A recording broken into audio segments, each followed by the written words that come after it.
चल, तो कल लास्ट क्लास में एल्कली अर्थ मेटल स्टार्ट हो गया था, है ना। इंट्रोडक्शन हो गया था कि इनको एल्कली अर्थ मेटल क्यों कहते हैं। तो बोला था कि इनकी जो ऑक्साइड होते हैं वो कहते हैं कैसे होते हैं, बेसिक इन नेचर और प्रेजेंट होते हैं inside the earth crust, so they are called alkali earth metal. Booklet सभी के पास है, वर्कबुक सभी के पास है ना। चल, फिर बाकी बता दिया था कि बेरिलियम स्मॉलेस्ट इन साइज, इसका मैक्सिमम पोलराइजेशन पावर होता है, डायगोनल रिलेशनशिप शो करती है किसके साथ, एल्युमिनियम के साथ, और इसको यूज करते हैं फॉर विंडो ऑफ एक्सरे बनाने में। फिर इसी प्रकार से बहुत सारे कैरेक्टरिस्टिक थे और लास्ट में था कि रेडियम को डिस्कवर्ड किया गया है एक रेडियो एक्टिव ओर। ये जो रेडियो एक्टिव ओर है ना, पिच ब्लेंड, इससे बहुत सारे रेडियो एक्टिव एलिमेंट को डिस्कवर्ड किया गया। उनमें से एक कौन था, रेडियम। आगे बढ़ते हैं, अब स्टार्ट करते हैं हम लोग किसको, जनरल प्रॉपर्टी। ठीक है, बढ़ा जाए। किसी को कोई दिक्कत यहां तक हो तो बताओ, नहीं है तो फिर आगे बढ़ा जाए। जनरल प्रॉपर्टी की बात की जाए। चल आइए, जनरल प्रॉपर्टी में पहला इलेक्ट्रॉनिक कॉन्फ़िगरेशन।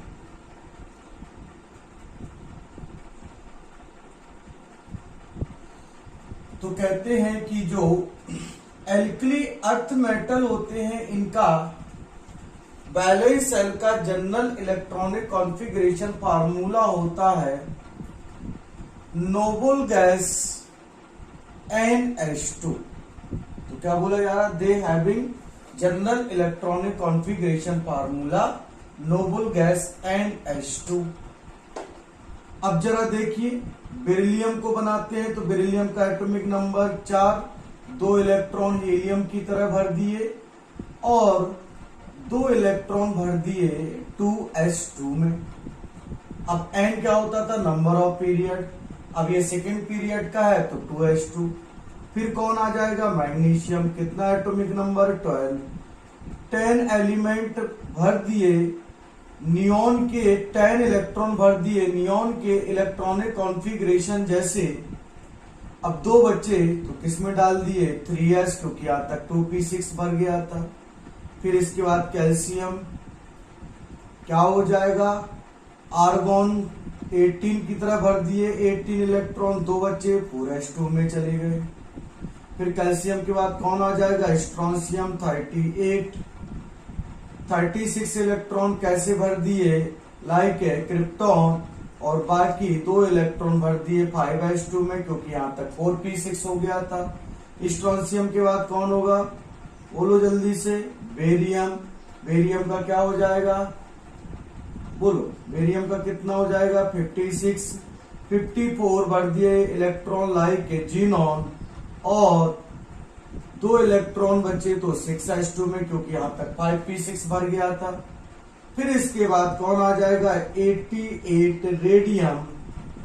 अगर इसका कॉन्फ़िगरेशन देखे तो क्या हो जाएगा, इसका हो जाएगा दैट इज 86 रेडॉन की तरह 86 इलेक्ट्रॉन भर गए, 2 इलेक्ट्रॉन बचे तो यहां तक 6p6 भर गया था। अब यूज करेंगे 7s2 को। अब देखिए, ये जितने भी एल्कली अर्थ मेटल लिखे हैं, ये जितने भी एल्कली अर्थ मेटल लिखे हैं, सभी के बैलेंस सेल में कितने electron, this is the outer shell, this is the outer, this is the outer, this is the outer, this is the outer. तो इनके बैलेंस सेल में या फिर आउटर सेल में कितने इलेक्ट्रॉन है, दैट इज 2। तो कहते हैं जो एस ब्लॉक में एल्कली अर्थ मेटल होते हैं, दे हैविंग 2 बैलेंस इलेक्ट्रॉन। तो दे हैविंग 2 बैलेंस इलेक्ट्रॉन। अब जरा 2 बैलेंस इलेक्ट्रॉन है, ये बात तो समझ में आ जाती है कि जो एल्कली अर्थ मेटल होते हैं, they having 2 valence electron because in outer shell 2 electron are present. अब ये लिखाने की जरूरत नहीं है, मेरे बच्चों को आता है, ये सब पता है उनको, तो बताने की जरूरत नहीं है। नेक्स्ट पॉइंट, अब ये जितने भी इलेक्ट्रॉन प्रेजेंट हैं एस ब्लॉक एलिमेंट के एल्कली अर्थ मेटल में, ये सारे के सारे इलेक्ट्रॉन पेयर्ड हैं। कैसे है पेयर्ड? अगर ये पेयर्ड है तो फिर ये कैसे हो जाएंगे? डायामैग्नेटिक होंगे कि पैरामैग्नेटिक? डायामैग्नेटिक। तो आप क्या बोलोगे? Alkali earth metal are diamagnetic in nature. किसी को कोई दिक्कत है यहां तक हो तो बोलो। तो पहली इलेक्ट्रॉनिक कॉन्फ़िगरेशन प्रॉपर्टी कंप्लीट हो गई कि इनके बैलेंस सेल का इलेक्ट्रॉनिक कॉन्फ़िगरेशन फार्मूला होता है that is the noble gas NH2, beryllium के लिए आ गया 2H2, मैग्नीशियम के लिए 3H2, कैल्शियम के लिए 4H2, स्ट्रोंशियम के लिए 5H2, बेरियम के लिए 6H2 एंड रेडियम के लिए कितना हो जाएगा? 7H2। अब बैलेंस सेल में टू इलेक्ट्रॉन प्रेजेंट है, so they are having two valence electron and all these electrons are paired, so they are diamagnetic in nature.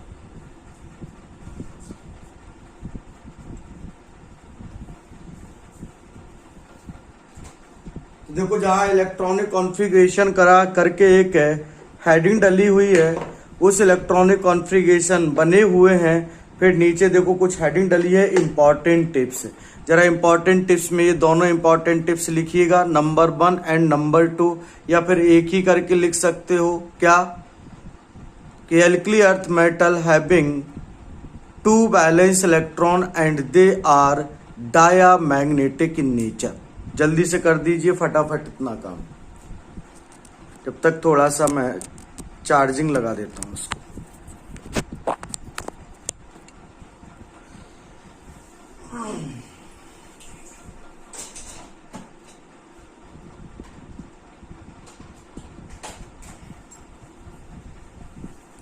हो गया? किसी को कोई प्रॉब्लम? फटाफट बोलो जल्दी से, आगे बढ़े। अब नेक्स्ट प्रॉपर्टी पड़ी होगी जनरल प्रॉपर्टी में, valency and oxidation state. Valency and oxidation state तो बात करते हैं, ये जो एल्कली अर्थ मेटल होते हैं, एल्कली अर्थ मेटल जब कभी किसी मॉलिक्यूल के अंदर या जब कभी किसी कंपाउंड के अंदर ये प्रेजेंट होते हैं तो अदर एटम के साथ ये 2 बॉन्ड बनाते हैं, तो हम कहते हैं इनकी वैलेंसी होती है 2। नंबर 2 पॉइंट, अब कहते हैं कि ये जो एल्कली अर्थ मेटल है, जब ये एल्कली अर्थ मेटल कंपाउंड या मॉलिक्यूल में जुड़ता है तो इस एल्कली अर्थ मेटल के ऊपर इमेजिनरी, वर्चुअल, रियल जो चार्ज आता है कंबाइंड स्टेट में +2, तो दे हैविंग ऑक्सीडेशन स्टेट +2। तो जो एल्कली अर्थ मेटल होते हैं इनकी ऑक्सीडेशन स्टेट +2 ऑलरेडी डिफाइन कर चुके हैं रेडॉक्स में। एंड +2 ऑक्सीडेशन होने के साथ साथ क्या बोला जा रहा है, इनकी वैलेंसी कितनी होती है? 2। ये 2 बॉन्ड बनाते हैं, लेकिन याद रखना बेटा कि बेटा जो मेटल्स होती हैं इनकी ऑक्सीडेशन स्टेट कंबाइंड स्टेट में हमेशा पॉजिटिव रहती है, लेकिन जब ये मर्क्यूरी के साथ कंबाइंड कंपाउंड बनाते हैं, mercury that is the amalgam compound बोलते हैं इसको, द कंपाउंड ऑफ मर्क्यूरी, तो कोई भी मेटल हो वो अगर मर्क्यूरी के साथ जुड़ रही है तो उसकी oxidation state taken to be 0, तो कहते हैं but the oxidation state of alkali earth metal होती है +2, but in the amalgam that is compound of mercury, alkali metals में बताया था इसके बारे में, that is compound of mercury. तो कंपाउंड ऑफ मर्क्यूरी में मेटल्स की ऑक्सीडेशन स्टेट दैट इज कितनी होती है? 0। तो आइए पढ़े वैलेंसी एंड ऑक्सीडेशन स्टेट। दूसरी प्रॉपर्टी क्या बोली जा रही है? दे show +2 oxidation state in their compound, but in amalgam oxidation state of alkali earth metal is 0। Valency भी इसकी किसकी कितनी होगी? 2। अब आगे बढ़ते हैं। Next number third point, physical state समझने की कोशिश करिए। अब आपको बताया गया था एल्कली मेटल्स में डिटेल में कि पीरियड में आगे की तरफ जाते हैं तो साइज डिक्रीज करता है अप टू हैलोजेंस तक एंड मैक्सिमम होता है फॉर द नोबल गैसेस। अब एल्कली मेटल के बाद प्रेजेंट है एल्कली अर्थ मेटल। तो आगे की तरफ गए तो पहले एल्कली मेटल मिले, फिर एल्कली अर्थ मेटल मिले। अब एल्कली अर्थ मेटल का साइज कैसा हो गया? कम, पहली चीज। नंबर 2, बॉन्ड कितने बना रहा है ये? 2, या इसकी बैलेंसी कितनी है? 2, या ये मेटेलिक बॉन्ड कितनी बनाएगा? 2। अब फिजिकल स्टेट याद करो, एल्कली मेटल्स में मैंने क्या पढ़ाया था कि किसी भी मेटल्स की जो फिजिकल स्टेट होती है वो डायरेक्टली प्रोपोर्शनल होती है नंबर ऑफ मेटेलिक बॉन्ड की। अगर मेटेलिक बॉन्ड ज्यादा होगा तो मेटेलिक स्ट्रेंथ ज्यादा होगी। मेटेलिक स्ट्रेंथ ज्यादा होगी तो मैंने बताया था अगर कहीं पे भी दो लोगों के बीच में फोर्स ऑफ अट्रैक्शन ज्यादा है तो याद रखना हमेशा उनका नेचर हार्डर होगा। उनका नेचर कैसा होगा? हार्डर। और उनका नेचर कैसा होगा? उनके मेल्टिंग एंड बॉइलिंग पॉइंट कैसे होंगे? हाई, क्योंकि फोर्स ऑफ अट्रैक्शन ज्यादा है। अब देखिए एल्कली अर्थ मेटल का एल्कली मेटल से जस्ट साइज थोड़ा कम है। ऐसा नहीं है कि बहुत ज्यादा कम हो गया, बहुत ज्यादा कम हो रहा है ऑक्सीजन हैलोजेंस की तरफ, बिल्कुल जस्ट डिक्रीज किया है क्योंकि एल्कली मेटल्स के बाद ही तो प्रेजेंट है एल्कली अर्थ मेटल। तो जैसे ही आगे चले तो मतलब थोड़ा सा डिफरेंस है साइज में, ऐसा नहीं कि बहुत ज्यादा डिफरेंस हो। तो एल्कली मेटल से एल्कली अर्थ मेटल की तरफ चले, साइज कम हो गया। अब साइज भी कम तो फिजिकल स्टेट या मेटेलिक स्ट्रेंथ इनवर्सली प्रोपोर्शनल किसके थी? साइज की। अब देखो साइज कम है, मेटेलिक बॉन्ड ज्यादा है, साइज कम है, मेटेलिक बॉन्ड ज्यादा है, तो आप बोलोगे ये जो एल्कली अर्थ मेटल होते हैं इनकी मेटेलिक स्ट्रेंथ है। एल्कली अर्थ मेटल जो होते हैं इनकी मेटेलिक स्ट्रेंथ ज्यादा होती है because they having relatively smaller size than the alkali metal and having higher metallic bond.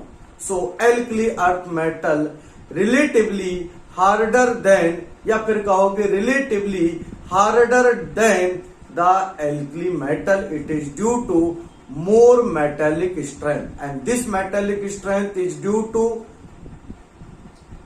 relatively smaller size and more metallic bond. अब एल्कली मेटल से थोड़े से ज्यादा हार्डर हैं, लेकिन अगर हम एल्कली अर्थ मेटल के आगे जंप करें तो हमें मिलेंगे D block and F block. अब डी ब्लॉक एफ ब्लॉक का तो साइज और कम होता चला जाएगा, और डी ब्लॉक एफ ब्लॉक तो वेरिएबल बैलेंस शो करते हैं। वेरिएबल बैलेंस शो करते हैं D block element, characteristic property होती है।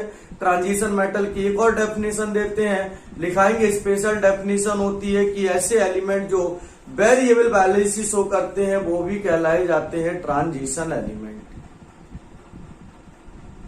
तो अब देखिए ट्रांजिशन एलिमेंट तो वेरिएबल बैलेंस शो करते हैं, ये कभी कभी 2 बॉन्ड बनाते हैं, कभी कभी 2 से लेके 7 बॉन्ड बनाते हैं। अब ऐसा क्यों? क्योंकि n-1d और ns जो ऑर्बिटल होते हैं डी सबसेल में, डी ब्लॉक के एलिमेंट में, इनके बीच का एनर्जी का डिफरेंस है कम हो जाता है। तो सम टाइम s के ही ऑर्बिटल पार्टिसिपेट करते हैं बॉन्डिंग में, डी के सोना आराम करते हैं। तो देखो s के ही किए तो या तो एक बॉन्ड बनेगा लाइक कॉपर और क्रोमियम में, या तो लाइक बॉन्ड बनेंगे कितने? 2 अदर डी ब्लॉक के एलिमेंट में 3D सीरीज के। अब मान लो s के साथ n-1d के भी इलेक्ट्रॉन पार्टिसिपेट कर गए, तो बेटा ध्यान समझो, पहली बात तो बॉन्डिंग में केवल अनपेयर्ड वैलेंस इलेक्ट्रॉन या अनपेयर्ड वैलेंस है, अनपेयर्ड एटॉमिक ऑर्बिटल पार्टिसिपेट करते हैं, तो हमें अनपेयर्ड वाले देखने पड़ेंगे। तो कहते हैं कि फिर s के भी करें और n-1d ऑर्बिटल भी करें तो फिर इनकी जो बॉन्ड बनाने की प्रॉपर्टी होती है फिर वो हो जाती है 1 से 7। अब ऐसा क्यों?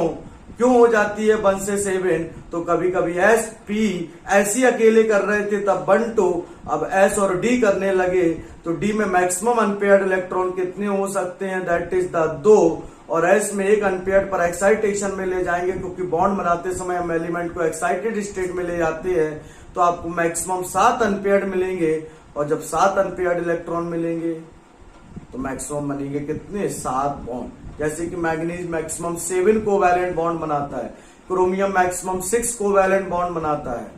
क्लियर है कि नहीं?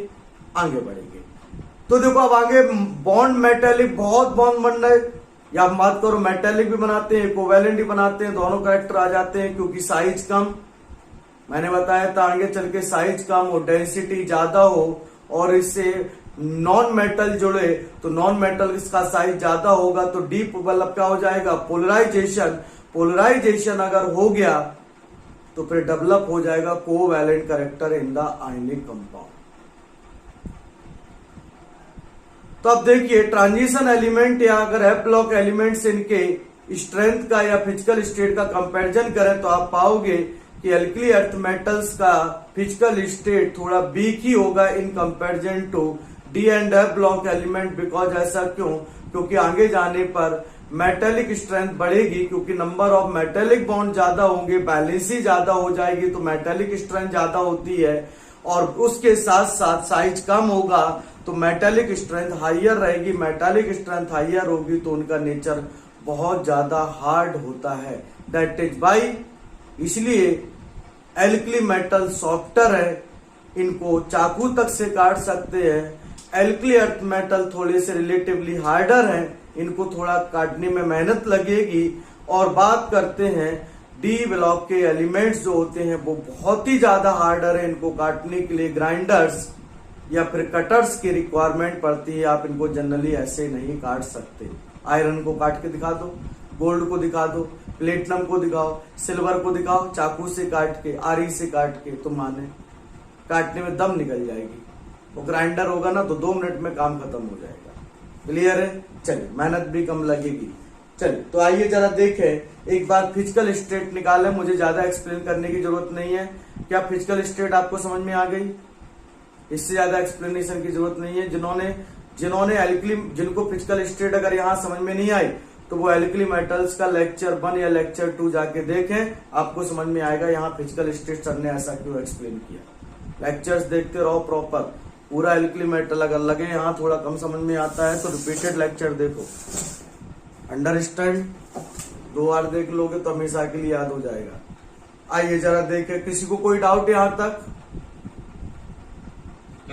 चलो, physical state, they are silvery white metal but harder than alkali metal because metallic bonding is stronger than alkali metal due to presence of 2 valence electron.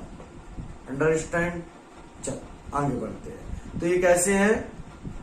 Silvery white metal है पर रिलेटिवली हार्डर है, किससे? Alkali metal, and relatively softer है, किससे? किससे? Relatively softer है, किससे? बोलो, अरे भाई किससे रिलेटिवली सॉफ्टर होंगे? Transition metal and D block, नहीं, D block element and F block element, या transition element and inner transition element. हाँ तो वही तो बोल रहा है, क्योंकि अब एल्कली अर्थ मेटल के रिस्पेक्ट में हार्डर कौन है? तो डी एंड एफ ब्लॉक, तो फिर उनके रिस्पेक्ट में ये कैसे हो जाएंगे? सॉफ्टर। अबे दोनों हार्डर थोड़ी ना हो जाएंगे, या रिलेटिवली लेस हार्डर बोल सकते हो। आगे बढ़ते हैं, फिजिकल स्टेट के बाद एटॉमिक साइज। आइए जरा देखें, मैंने क्या बोला था, पहला चैप्टर में टाइम लगेगा, दूसरे में नहीं। अभी देखो बकावत खत्म होता सिलेबस, इनऑर्गेनिक केमिस्ट्री अब ऐसे चलेगी कि बता नहीं सकते, बस पहले चैप्टर में टाइम लगता है, पता नहीं। या तो फिर पीरियोडिक टेबल, पीरियोडिक प्रॉपर्टी की बात जस्ट कंटिन्यू करें ना तो टाइम नहीं लगता है, लिंक टूट जाता है ना, पूरा कंटिन्यूएशन बिगड़ जाता है। अब एटॉमिक साइज, हाँ किसी को आज अगर paramagnetic, diamagnetic as well as effective nuclear charge, screening effect, इस प्रकार की पीरियोडिक प्रॉपर्टी पढ़ना है तो शाम को 6 बजे की क्लास में ज्वाइन हो सकते हो। आगे बढ़े, नेक्स्ट फिजिकल स्टेट के बाद बात कर रहे हैं अपन किसकी, एटॉमिक साइज की। अब देखो पीरियड में जाते हैं तो एटॉमिक साइज क्या करता है, डिक्रीज। अब एल्कली मेटल्स का साइज सबसे ज्यादा, उससे बाद कौन है, एल्कली अर्थ मेटल। तो इनके साइज के बारे में क्या कहोगे कि इनका साइज स्मॉलर होता है, less smaller than alkali metal. और डाउन द ग्रुप जाएंगे तो क्या करेगा, इंक्रीज। तो क्या बोलोगे इनके साइज के बारे में, तो कहेंगे alkali earth metal having less smaller size than alkali metal and on going down, मतलब डाउन का मतलब group, on going down in group atomic size is increases। क्या करता है, इंक्रीज करता है। तो देखो बेरिलियम से साइज ज्यादा किसका होगा बेटा, मैग्नीशियम का। मैग्नीशियम से ज्यादा साइज किसका होगा, कैल्शियम का। कैल्शियम से ज्यादा साइज किसका, स्ट्रोंशियम का। स्ट्रोंशियम से ज्यादा साइज किसका, बेरियम का। बेरियम से साइज ज्यादा किसका, रेडियम का। देखो आगे की तरफ गए, साइज क्या कर रहा है, इंक्रीजेस। क्लियर है कि नहीं, ऐसा क्यों क्यों इंक्रीज कर रहा है, तो आप क्या बोलोगे, due to decrease in Z effective nuclear charge. Clear, किसी को कोई डाउट है यहां तक एटॉमिक साइज में,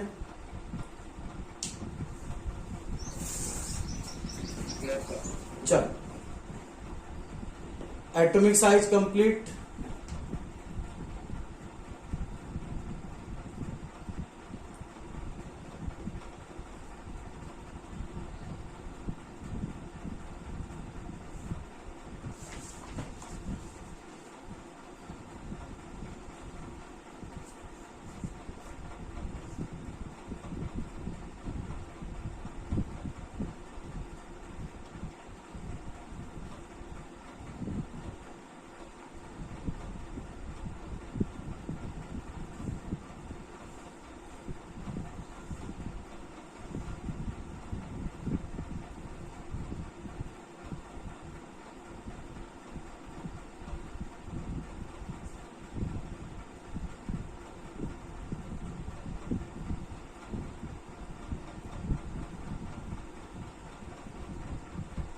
हो गया,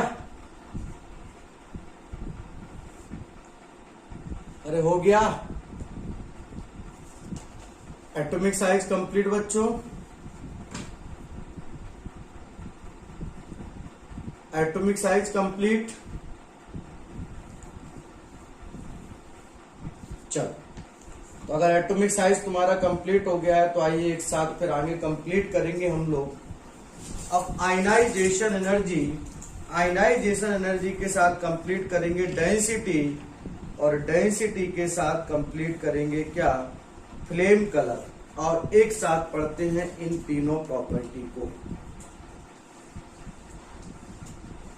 भाई किसी को ऐसा तो नहीं लग रहा है कि बहुत फास्ट रेट से स्टार्ट हो गया चलना, भाई किसी को ऐसा फीलिंग तो नहीं आ रही कि नहीं बहुत फास्ट हो रहा है, समझ में नहीं आ रहा है आज का लेक्चर,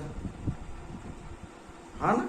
बस इतनी स्पीड तो आनी ही चाहिए इनऑर्गेनिक केमिस्ट्री में, जो आ जाइए। मैं वही बोला ना, कंटिन्यूएशन मिल गया ना, अब फटाफट खत्म होता चला जाएगा। अब कंपैरेटिवली पूरा पढ़ लेंगे ना एक साथ, पूरा ही खत्म होगा। अब next ionization potential. Ionization potential इसी को क्या बोलते थे, आयनाइजेशन एनर्जी। आयनाइजेशन पोटेंशियल या फिर क्या बोलते थे इसको, आयनाइजेशन एनर्जी। आ जाओ, अब सुनेंगे। पहले तो देख लो होता क्या है। तो this is the nucleus, this is the valence shell. तो कहते हैं जब कोई इलेक्ट्रॉन अपने बैलेंस सेल में प्रेजेंट होता है और इसका फोर्स ऑफ अट्रैक्शन होता है इस न्यूक्लियस से, तो कहते हैं इस इलेक्ट्रॉन को बाहर निकालने के लिए जो अमाउंट ऑफ एनर्जी रिक्वायर्ड होता है उस अमाउंट ऑफ एनर्जी को कहा जाता है आयनाइजेशन एनर्जी। क्लियर है कि नहीं? अब देखिए, अभी जो आयनाइजेशन एनर्जी होता था ये डायरेक्टली प्रोपोर्शनल होता था जेड इफेक्टिव, और पीरियड में जाओ तो जेड इफेक्टिव इंक्रीज करता है और ग्रुप में जाओ तो जेड इफेक्टिव क्या करता है? डिक्रीज करता है। तो फिर साफ साफ क्लियर हो जाता है कि अगर Z effective that is effective nuclear charge, जिसको पता हो उसके लिए बहुत अच्छा, जिसको नहीं पता उसके लिए और अच्छा। तुम बस इतना याद रखो, जेड इफेक्टिव, बात खत्म। क्या होता है क्या नहीं होता है वो आगे देखेंगे। अब पीरियड में गए तो जेड इफेक्टिव क्या किया? इंक्रीज। तो इनकी आयनाइजेशन एनर्जी क्या करेगी? इंक्रीज। तो देखो पहला पॉइंट आयनाइजेशन एनर्जी, तो क्या बोलेंगे कि पीरियड में जाते हैं तो इनकी आयनाइजेशन एनर्जी क्या करती है? इंक्रीज करती है। अच्छा, तो देखो एल्कली मेटल से अगर हम कंपेयर करें आयनाइजेशन एनर्जी का, तो एल्कली अर्थ मेटल का आयनाइजेशन एनर्जी कैसा होगा? हाइयर। तो क्या बोलोगे? They having higher ionization energy than the alkali earth metal. Clear है कि नहीं? अच्छा, पहली बात तो। और डाउन द ग्रुप जाएंगे तो वो तो बात है, जेड इफेक्टिव डिक्रीज करेगा तो आयनाइजेशन एनर्जी क्या करेगी? डिक्रीज करेगी। तो आइए क्या हो गया आयनाइजेशन एनर्जी का ट्रेंड? तो कहोगे आयनाइजेशन एनर्जी या ionization potential of alkali earth metal is higher than the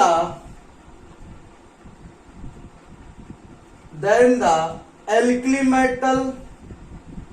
अच्छा, मैं इसमें एक और पॉइंट ऐड कर दूं तो किसी को कोई प्रॉब्लम तो नहीं। And boron family, and boron family. अब इस पॉइंट को भी एक्सप्लेन करता हूं कैसे। Ionization energy of alkali earth metal is higher than the alkali metals and boron family. It is due to boron family, it is due to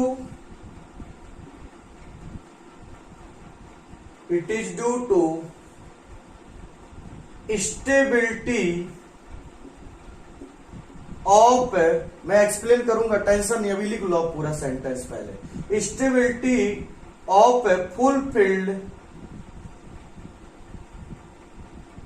fulfilled NH2 subcell and ongoing down the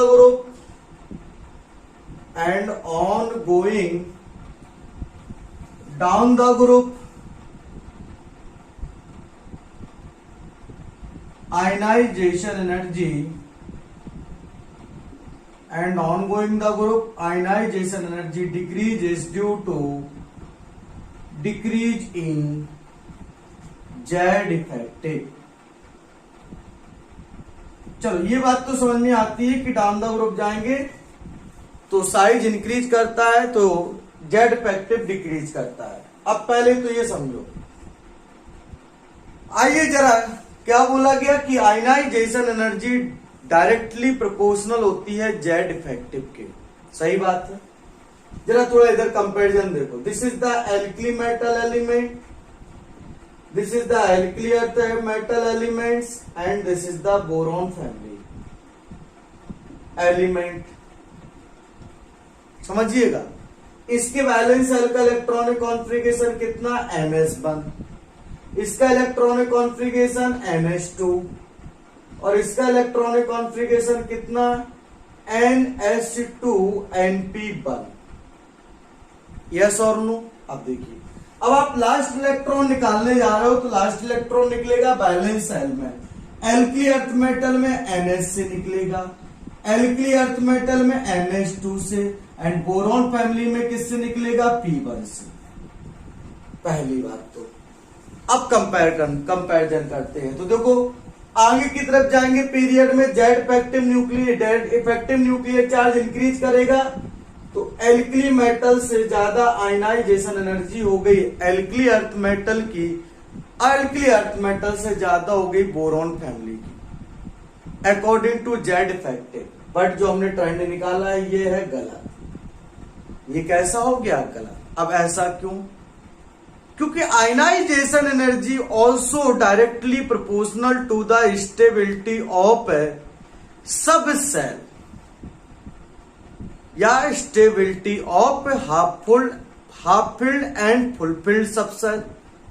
अब कहते थे कि ये जो half filled and fulfilled subshell है ये होती है एक्स्ट्रा स्टेबल। अब ये एक्स्ट्रा स्टेबल सबसेल है। अब इनसे इलेक्ट्रॉन निकालने के लिए आपको अमाउंट ऑफ एनर्जी क्या करना पड़ेगा? ज्यादा देना पड़ेगा।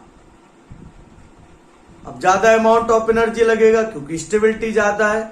तो फिर जो हाफ फिल्ड या फुलफिल्ड सब सेल रखते हैं उनकी आयनाइजेशन एनर्जी कैसी होती है? ज्यादा।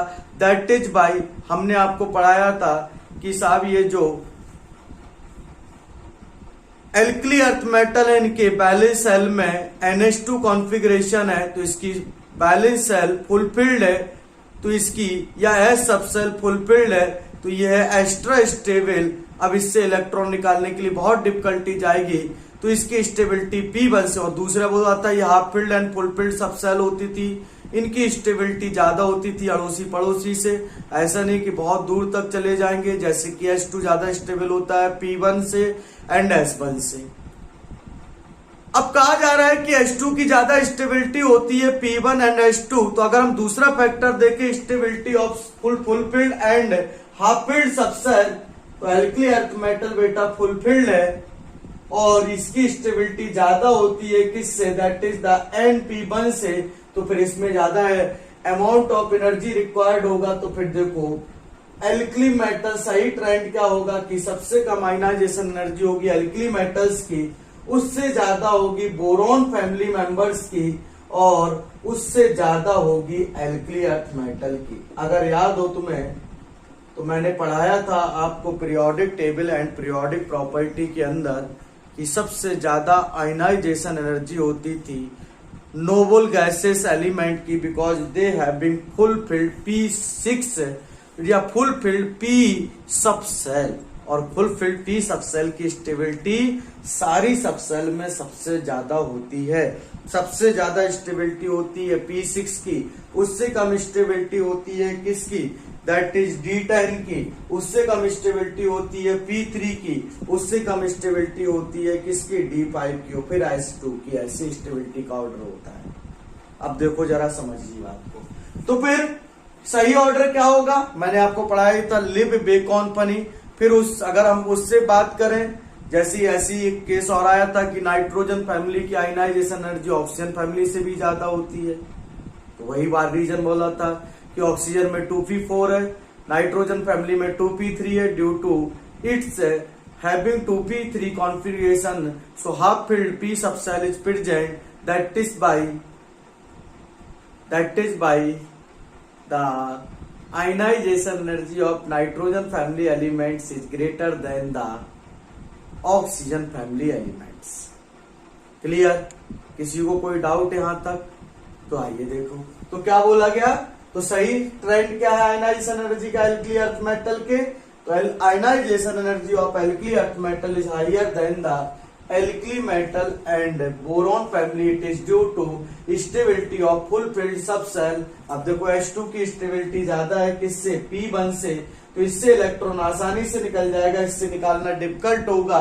तो यहाँ ज्यादा अमाउंट ऑफ एनर्जी लगेगा, यहाँ कम अमाउंट ऑफ एनर्जी लगेगा। That is by alkali earth metal having greater ionisation energy.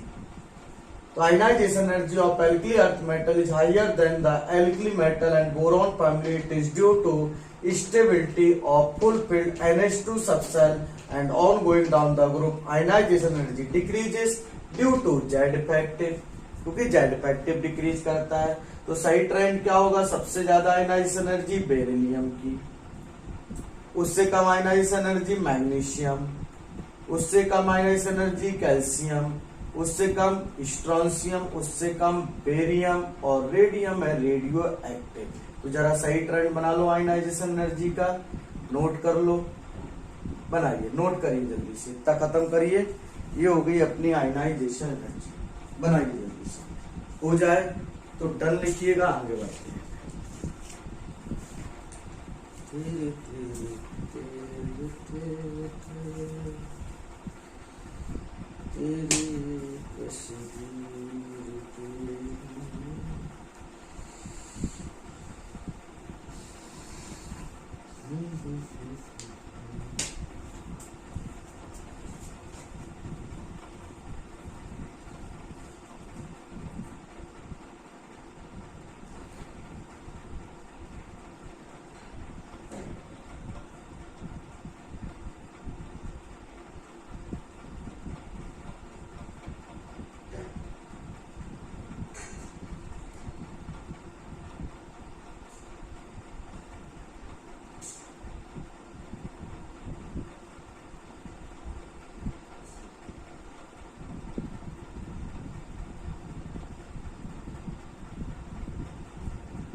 हो गया।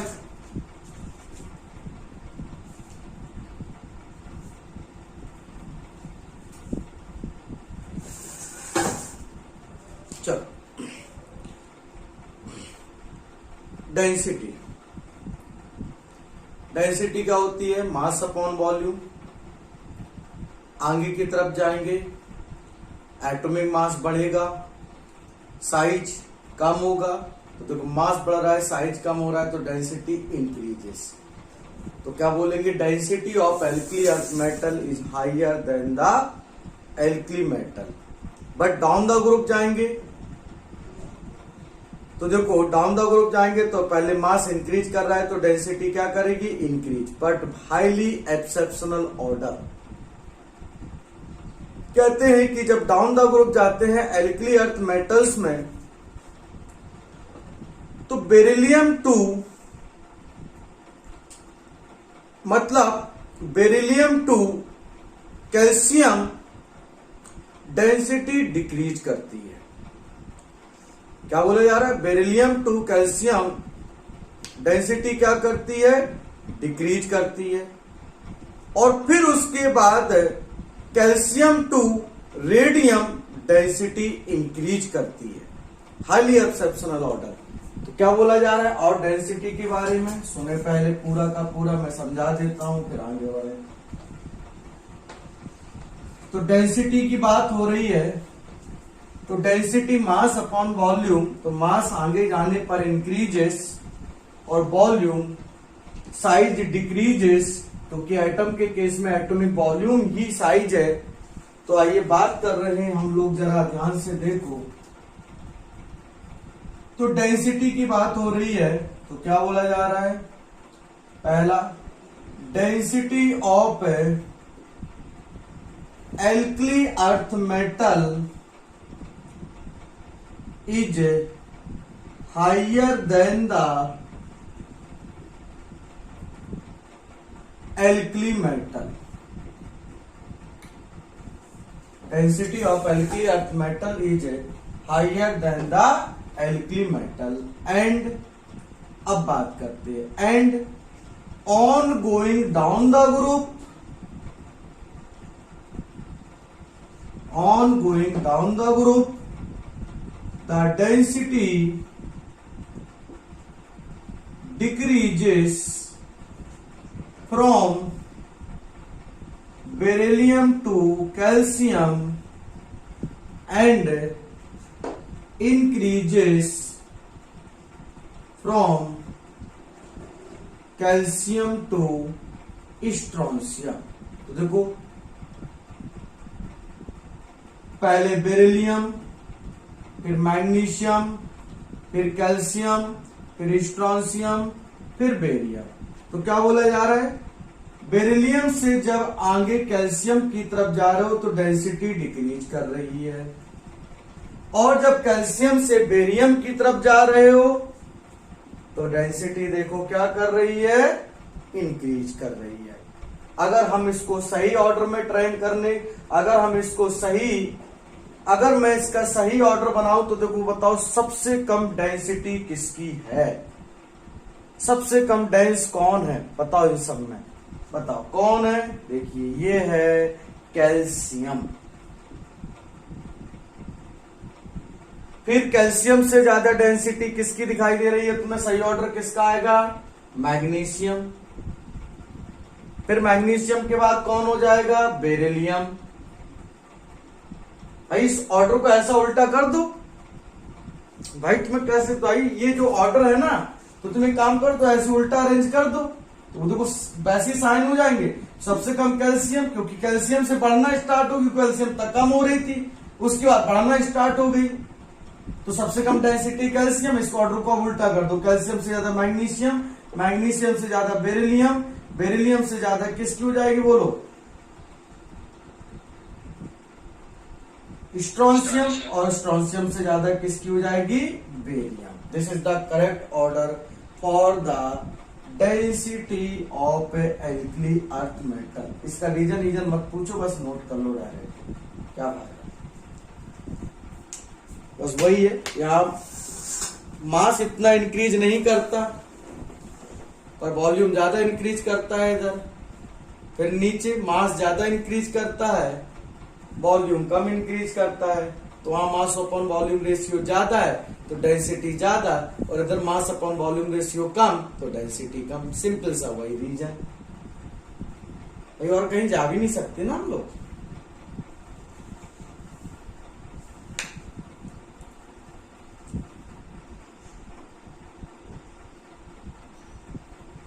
नोट हो जाए तो बताइएगा फटाफट।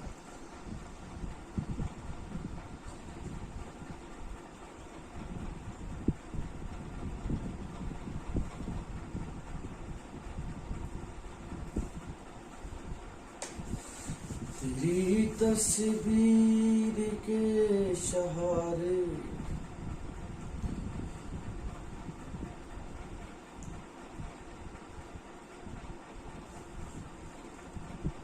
बना।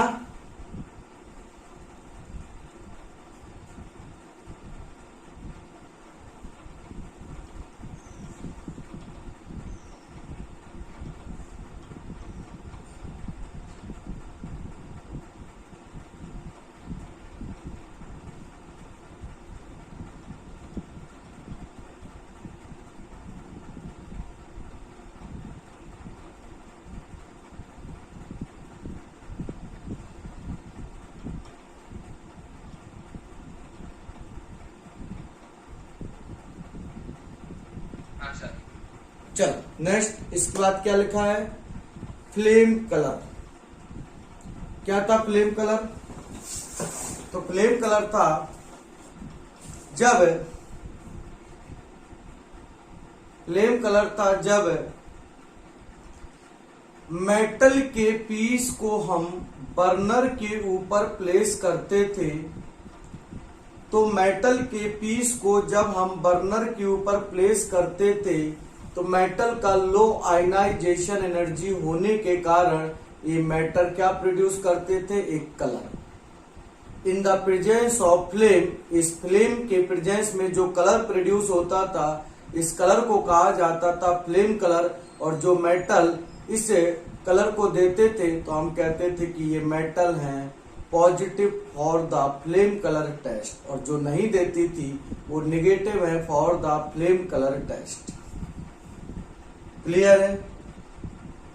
तो अब ये बताने की जरूरत तो नहीं है। तो फ्लेम कलर किसी कारण होंगे, due to the low ionization energy. कैसे, तो ये बताने की जरूरत तो नहीं है ना, क्योंकि एक बार हम पीरियोडिक टेबल में बता चुके हैं, पीरियोडिक प्रॉपर्टी में बता चुके हैं, और एक बार हम एक्सप्लेन कर चुके हैं एल्कली मेटल में। अब मैं डायरेक्ट बढ़ रहा हूं। फ्लेम कलर तो ये किसी कारण होते हैं, due to low ionization energy.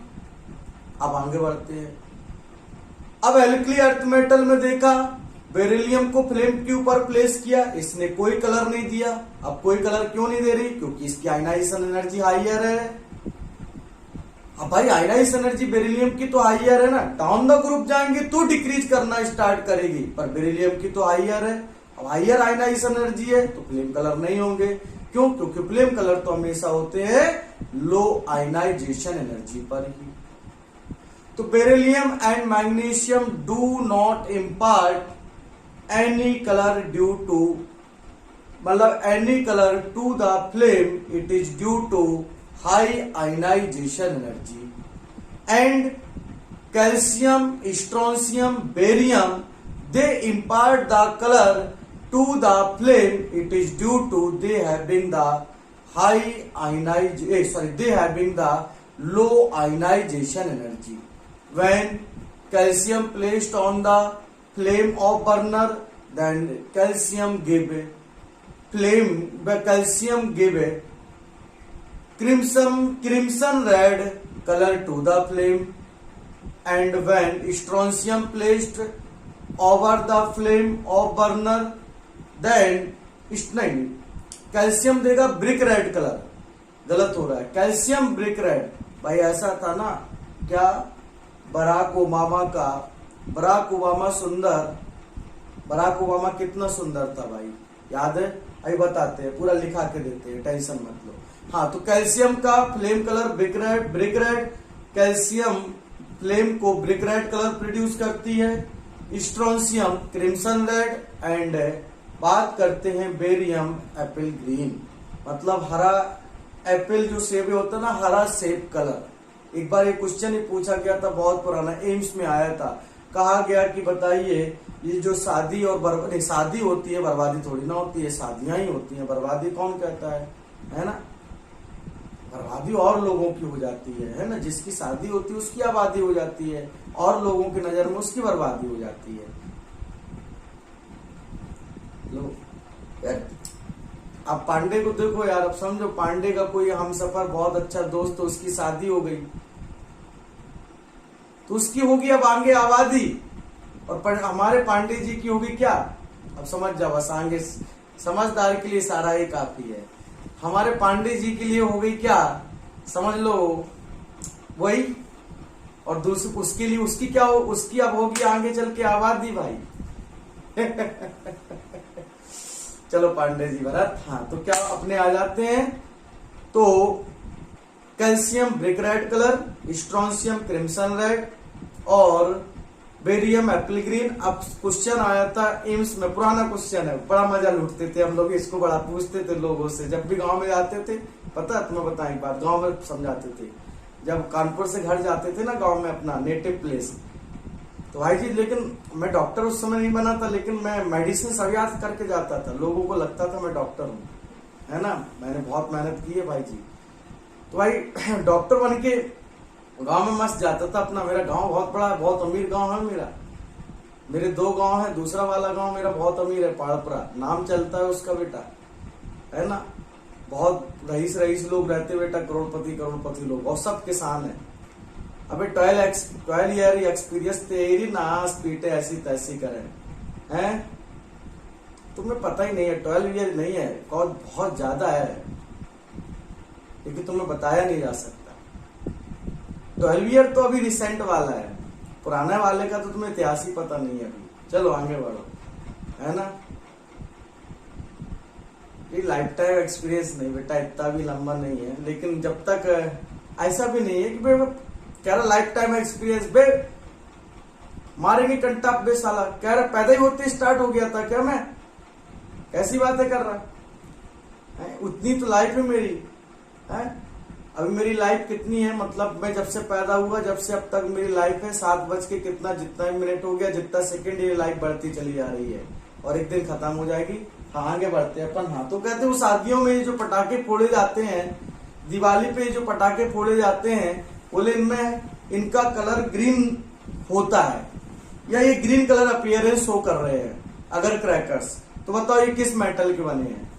नासपीटा ऐसा क्वेश्चन कोई पूछता है, एक तो बर्बादी हो रही, ऊपर से क्वेश्चन ही पूछ रहा है कि बताओ ये पटाखे किसके बने हैं, बताओ कौन सी मेटल के बने हैं। गलत बात है, ऐसे क्वेश्चन पूछना नहीं चाहिए, और उसी से क्वेश्चन पूछा जा रहा है जिसकी बर्बादी हुई है। बताओ कितना दुख दर्द में है, और तुम पटाखे का कलर पूछ रहे हो कि कौन से कलर के पटाखे चलाए गए थे उस बर्बादी में। बताओ लोग कितने परेशान हो जाएंगे इसको। चलिए तो वो बोलेगा किसके बने होते हैं, बेरियम एलिमेंट के, because barium element produce Apple green colour. Clear? आइए तो आइए जरा देखें तो जरा, तो फ्लेम कलर क्या है, तो फ्लेम कलर होते हैं due to low ionization energy, but beryllium and magnesium do not impart any colour, do not impart any colour. It is due to ऐसा क्यों, लो की हाई, तो it is due to high ionization energy. तो beryllium magnesium कोई flame को colour देना नहीं चाहते। कैल्शियम का कलर कौन सा हो गया, ब्रिक रेड, जो रेड कलर की ब्रिक नहीं आती है वो। स्ट्रोंशियम का कौन सा कलर हो गया, दैट इज क्रिम्सन रेड। और बात करते हैं बेरियम का कलर कौन सा हो गया, एप्पल ग्रीन। क्लियर है? किसी को कोई दिक्कत यहां तक?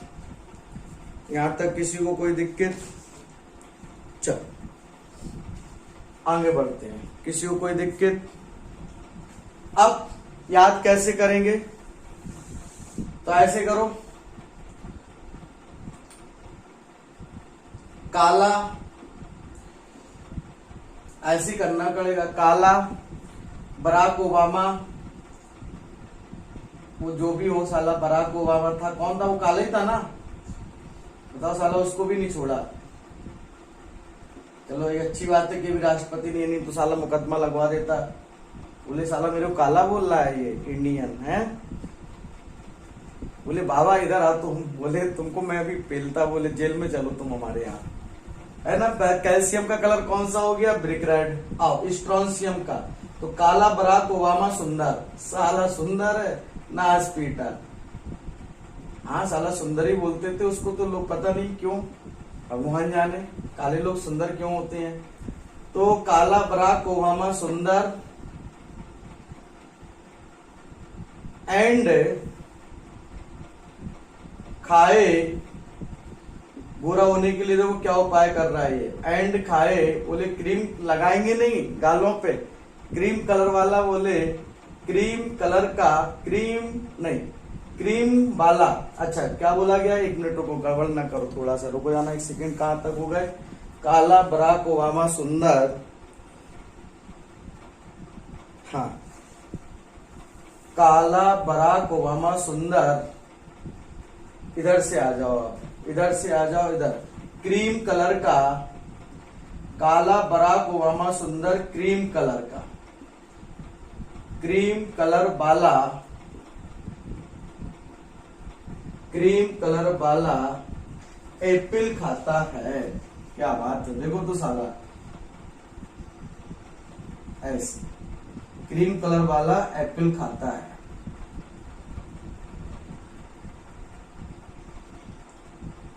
ठीक है, खाने दो साले को, ठीक है। तो देखो काला से क्या, कैल्शियम, बराक से ब्रिक रेड, सुंदर से स्ट्रोंशियम, क्रीम से क्रिम्सन रेड, बाला से बेरियम, एप्पल से एप्पल ग्रीन, ऐसे याद रख लीजिएगा कलर। बढ़े आगे, किसी को कोई दिक्कत यहाँ तक हो तो बताओ। यहां तक किसी को कोई प्रॉब्लम? चल नोट करो इसको, फिर इसके आगे आगे बढ़ते हैं। आयनिक हाइड्रेशन, नोट करो इसको, फिर आगे चलते हैं। नेक्स्ट प्रॉपर्टी स्टार्ट करते हैं, आयनिक हाइड्रेशन।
हो गया?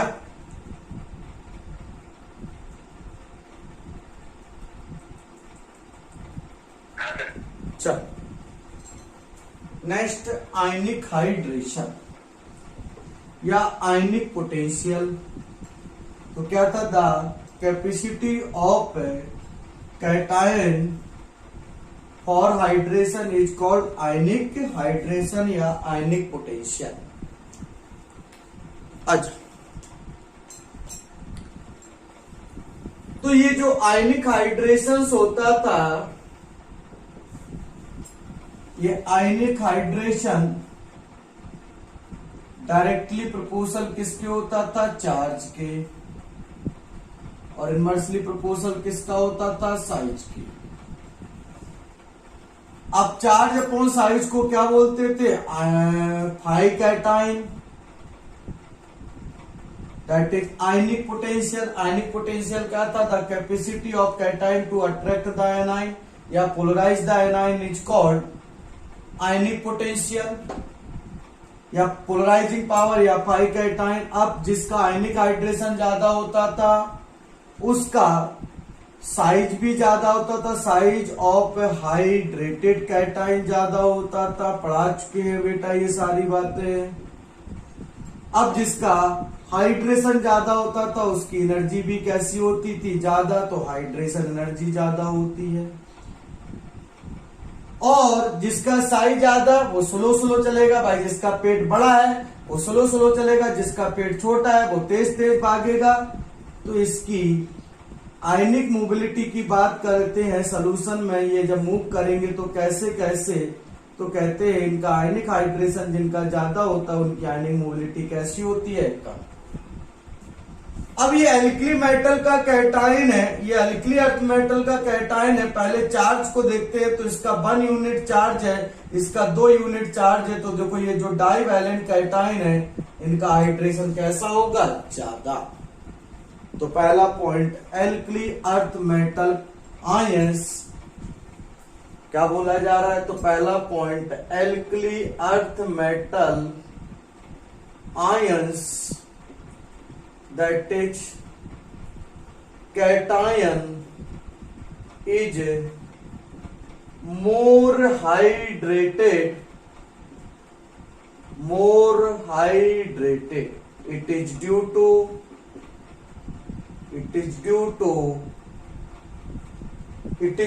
to large size, नहीं, it is due to more charge and small size. Clear है कि नहीं? है ना? अब देखो जरा ध्यान से, आओ जरा बनाते हैं। This is the beryllium +2 cation, ये मैग्नीशियम +2 कैटाइन, ये कैल्शियम +2 कैटाइन, ये स्ट्रोंशियम +2 कैटाइन, और ये बेरियम +2 कैटायन। अब बेटा पहले तो आयनिक हाइड्रेशन निकालते हैं। 4 सब पे सेम, डाउन द ग्रुप गए। साइज क्या कर रहा है? इंक्रीज। साइज इंक्रीज करेगा तो 5 कैटायन डिक्रीज। 5 कैटायन डिक्रीज तो कौन डिक्रीज करेगा? आयनिक हाइड्रेशन। तो आयनिक हाइड्रेशन क्या हो जाएगा? डिक्रीज हो जाएगा। तो आयनिक हाइड्रेशन पूरा ही लिखना पड़ेगा क्या भाई? आयनिक हाइड्रेशन क्या कर जाएगा? डिक्रीज कर जाएगा। क्लियर? अब आगे सुनो, अब आगे सुनो। तो देखो सबसे ज्यादा आयनिक हाइड्रेशन किसका हुआ? Beryllium plus. अब हाइड्रेशन हो गया तो एक्वस लिखेंगे। उससे कम आयनिक हाइड्रेशन किसका हुआ? Magnesium plus aqueous. मैग्नीशियम का तो ये हो गया मैग्नीशियम प्लस एक्वस। उससे कम हाइड्रेशन किसका हुआ? तो कैल्शियम प्लस एक्वस। उससे कम हाइड्रेशन किसका हुआ? स्ट्रोंशियम का। उससे कम हाइड्रेशन किसका हुआ? बेरियम का। तो देखिए ये किसका ऑर्डर आ गया? आयनिक हाइड्रेशन का। This is the order for the ionic hydration. अच्छा यही ऑर्डर किसका है? साइज ऑफ हाइड्रेटेड कैटायन का।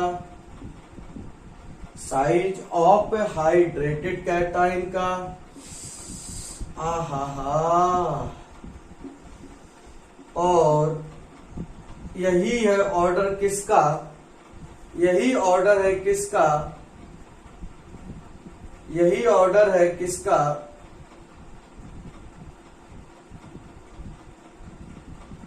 किसका ऑर्डर होगा? यही ऑर्डर होगा हाइड्रेशन एनर्जी का।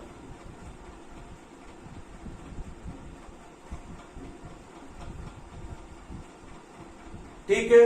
अब आयनिक मोबिलिटी का ऑर्डर कैसा होगा? जस्ट रिवर्स, क्योंकि जिसका साइज ऑफ हाइड्रेटेड कैटायन जिसका ज्यादा उसकी आयनिक मोबिलिटी कम।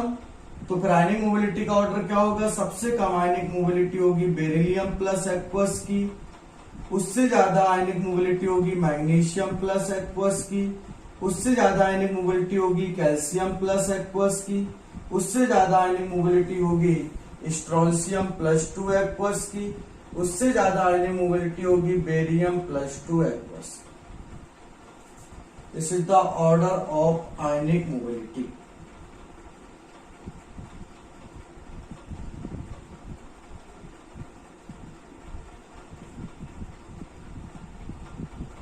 क्लियर है? किसी को कोई डाउट इसमें हो तो बताओ। बोल, नोट करो, लिखिए।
किसी को डाउट यहां तक? लिख गया?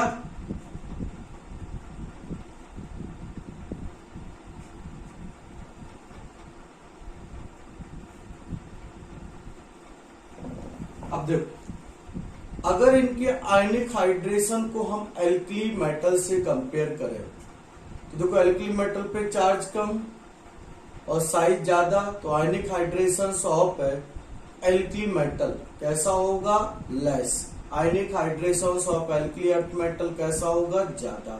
तो हम कहते हैं alkali earth metal ions are more hydrated than the alkali metals ions. तो लिखो इस पॉइंट को, लिखिए इस पॉइंट को लिखिए। Alkali earth metal, line change करके नीचे जगह होगी, इंपॉर्टेंट टिप्स में बनाइए। एक छोटा सा पॉइंट लिखो, दो छोटे छोटे point. Alkali earth metal ions are more hydrated, alkali earth metal ions are more hydrated than the alkali metal, then the alkali metal it is due to it is due to it is due to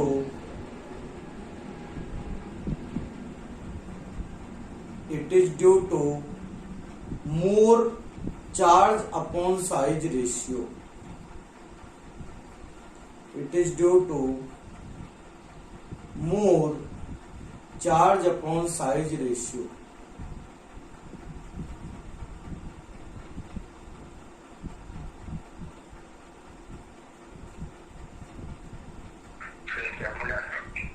क्या? It is due to more charge upon size ratio. It is due to more charge by या charge, it is due to charge upon size ratio. अरे ये नहीं, charge upon size. Clear?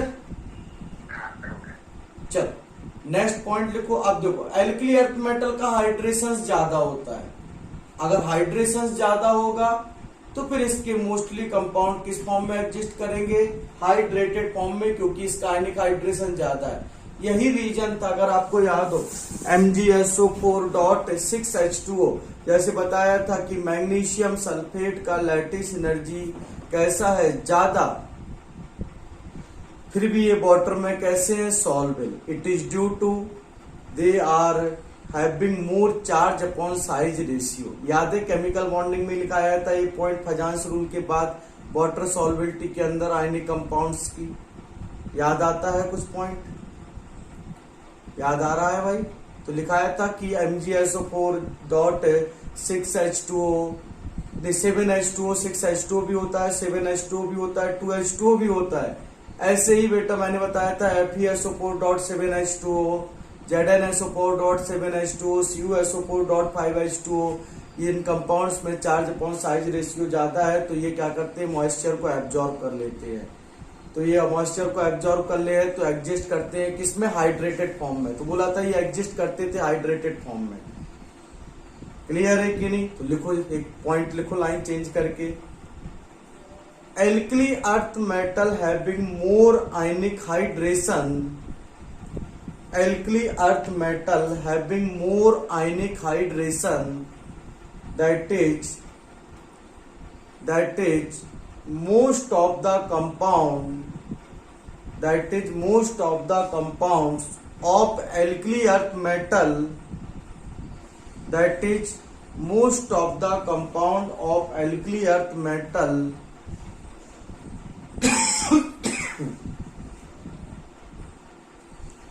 most of the compounds of alkali earth metal exist in hydrated form, like जैसे कुछ example लिख सकते हो आप, MgCl2.6H2O, MgSO4.7H2O, CaCl2.2H2O, CaSO4 dot 2H2O। देखो इसका क्या नाम है, जिप्सम। याद आ रहा है? ये देखो और भी है पर इतने से ही काम चला लेंगे। तो कुछ जिप्सम हो गया, प्लास्टर ऑफ पेरिस हो गया, ये सब हाइड्रेटेड फॉर्म में एग्जिस्ट करते हैं, पढ़ाएंगे आपको अभी आगे चल के। क्लियर है? किसी को कोई डाउट इसमें हो तो बताओ।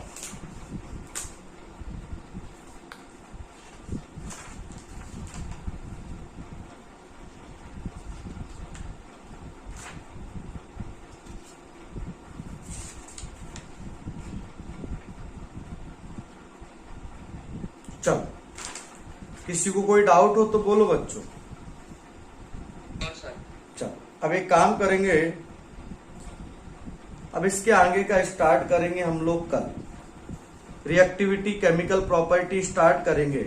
अब एक बात सुन लो मेरी बच्चों, पहले रिएक्टिविटी में स्टार्ट करूंगा, फिर आप काम करके आइएगा। केमिकल प्रॉपर्टी या केमिकल रिएक्टिविटी से लेके आप कंपाउंड्स ऑफ एल्कली मेटल्स तक आप पढ़ के आएगा।